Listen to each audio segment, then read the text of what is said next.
और अगर आप अपने बचपन बचपन के बारे में और चीज़ें याद करें, जब आप छोटे थे क्या आप अच्छे स्टूडेंट थे? आपके ऐसा तो इंटरेस्ट क्या थे इस टाइम पे? मैं एक बहुत ही सामान्य विद्यार्थी रहा। मैं कोई किसी भी प्रकार से कोई मुझे नोटिस करे ऐसा नहीं था। हम्म, लेकिन मेरे एक टीचर थे वेलजी भाई चौधरी करके, वो मेरे प्रति बहुत वो रखते थे। तो एक दिन वो मेरे पिताजी को मिलने गए थे। हम्म, मेरे पिताजी को कह रहे थे इसके अंदर इतनी टैलेंट है, लेकिन ये कोई ध्यान नहीं केंद्रित करता है, ऐसे ही है, जबाती बातें की चीजें करता रहता है। हम्म, तो बोले हर चीज इतनी जल्दी ग्रास्प करता है, लेकिन फिर अपनी दुनिया में खो जाता है। हम्म, तो वेलजी भाई की मुझसे बहुत अपेक्षा थी, मेरे वो वेलजी भाई चौधरी की।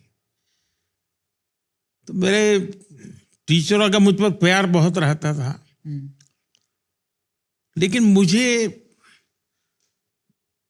ज्यादा पढ़ना है, अगर उसमें कंपटीशन का एलिमेंट है हम्म, तो मैं शायद उससे दूर भागता था। मुझे हम्म, कोई उसमें रुचि नहीं थी। ऐसे ही परीक्षा पास कर लो भाई, निकाल दो। हम्म, हम्म, ऐसा ही रहता था। लेकिन और एक्टिविटी में बहुत करता था। हम्म, कुछ भी नई चीज है तो उसको तुरंत पकड़ लेना। हम्म। ये मेरा नेचर था। सर, आपके कोई ऐसे बचपन के दोस्त हैं जो अभी भी आप टच में रहते हैं? ऐसा है कि मेरा मेरा केस थोड़ा विचित्र है। हम्म, बहुत छोटी आयु में मैंने घर छोड़ दिया। घर छोड़ा मतलब सब कुछ छोड़ा मैंने, किसी से मेरा संपर्क नहीं था। तो बहुत बड़ा गैप हो गया। तो मेरा कोई कांटेक्ट नहीं था, किसी से कुछ लेना देना भी नहीं था, और मेरी जिंदगी भी एक अनजान ऐसे ही भटकते इंसान की थी। कोई कौन पूछेगा मुझे, तो मेरा जीवन ही ऐसा नहीं था। लेकिन जब मैं सीएम बना तो मेरे मन में कुछ इच्छाएं जगी। एक इच्छा ये जगी कि मेरे क्लास के जितने दोस्त हैं हम्म, पुराने, हम्म, सबको मैं सीएम हाउस में बुलाऊंगा। उसके पीछे मेरी साइकोलॉजी ये थी कि मैं नहीं चाहता था कि मेरे किसी भी व्यक्ति को ये लगे कि अपने आप को बड़ा तिस्मार का बन गया है। मैं वही हूं जो सालों पहले गांव छोड़ के गया था। मुझ में बदलाव नहीं आया है। उस पल को मैं जीना चाहता था, और जीने का तरीका यही है कि मैं उन साथियों के साथ बैठूं। लेकिन वो चेहरे से भी पहचान नहीं पाता था मैं, क्योंकि बीच में बहुत बड़ा गैप हो गया। वो हरे के बाल सफेद हो चुके थे, बच्चे बड़े हो गए थे सब, लेकिन मैंने सबको बुलाया। शायद 30-35 लोग इकट्ठे हुए थे हम, और रात को बड़ा खाना वाना खाया, गपशप मारे, पुरानी बचपन की आदत ताजा की। लेकिन मुझे वो बहुत आनंद नहीं आया। हम्म, आनंद इसलिए नहीं आया कि मैं दोस्त खोज रहा था, लेकिन उनको मुख्यमंत्री नजर आता था। तो वो खाई पटी नहीं। और मेरे जीवन में शायद तू कहने वाला कोई बचा ही नहीं, ऐसी स्थिति हो गई है। सब अभी भी संपर्क में है, लेकिन बड़े सम्मान से मेरे प्रति वो लोग देखते रहते हैं। तो एक टीचर थे मेरे, रासविहारी मणियार। उनका भी स्वर्गवास हुआ कुछ समय पहले, और वो करीब 93-94 थे। वो मुझे चिट्ठी हमेशा लिखते थे, उसमें वो तू लिखते थे। बाकी तो एक इच्छा, मैं सीएम बना तो एक थी कि मैं अपने स्कूल के दोस्तों को बुलाया। दूसरी मेरी इच्छा थी, जो शायद हिंदुस्तान के लोगों के लिए अजीब होगा। मेरा मन करता था मैं मेरे सभी टीचर्स को सार्वजनिक रूप से सम्मान करूंगा।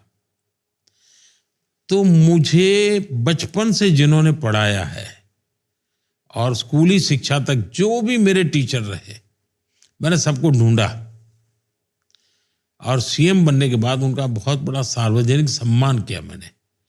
और हमारे गवर्नर साहब थे शर्मा जी, वे भी उस कार्यक्रम में आए, और गुजरात के सभी लब्ध प्रतिष्ठित लोग उस कार्यक्रम में थे। और मैं एक मैसेज मेरे मन में था कि मैं जो कुछ भी हूँ, इनका भी कुछ न कुछ योगदान है मुझे बनाने में। कोई मेरा बाल मंदिर के टीचर रहे होंगे, कोई सबसे बड़ी आयु के टीचर 93 ईयर के थे। करीब 30-32 टीचर्स को बुलाया था और उनका सबका मैंने सार्वजनिक रूप से सम्मान किया। और मेरे जीवन की वो बड़ी अच्छी पल थी कि मेरे मन में लगता नहीं है। फिर मैंने एक दिन मेरे जीवन में किया, मेरा जो बृहद परिवार था, मेरे भाई, उनके संतान, बहन, उनके संतान, जो भी परिवार के लोग, क्योंकि उनको भी मैं पहचानता नहीं था क्योंकि मैं छोड़ चुका था। लेकिन एक दिन मैंने मेरे सीएम हाउस में सबको बुलाया, सब परिवारजनों को परिचय किया मैंने कि ये कौन किसका बेटा है, किसकी शादी कहाँ हुई है, क्योंकि मेरा तो कोई नाता रहा नहीं था। तो तीसरा काम मैंने ये किया। चौथा, मैंने जब संघ के जीवन में मैं था तो शुरू में जिन परिवारों में मुझे खाना मिलता था, खाना खाने जाता था, कई परिवार थे जो इन्होंने मुझे खिलाया पिलाया। तो जीवन भर मेरा अपना तो कोई खाने की व्यवस्था नहीं थी, ऐसे ही मैं खाता था। तो उन सबको मैंने बुलाया था। तो जिसको कहेंगे मैंने अपनी इच्छा से कोई चीजें की, इतने पिछले 25 साल हो गए मुझे, तो ये 4 चीजें की मेरे स्कूल के दोस्तों को बुलाया, जिनके घर मैंने खाना खाया था वो उनको बुलाया, मेरे अपने फैमिली के लोगों को बुलाया, और मैं मेरे टीचर्स को बुलाया।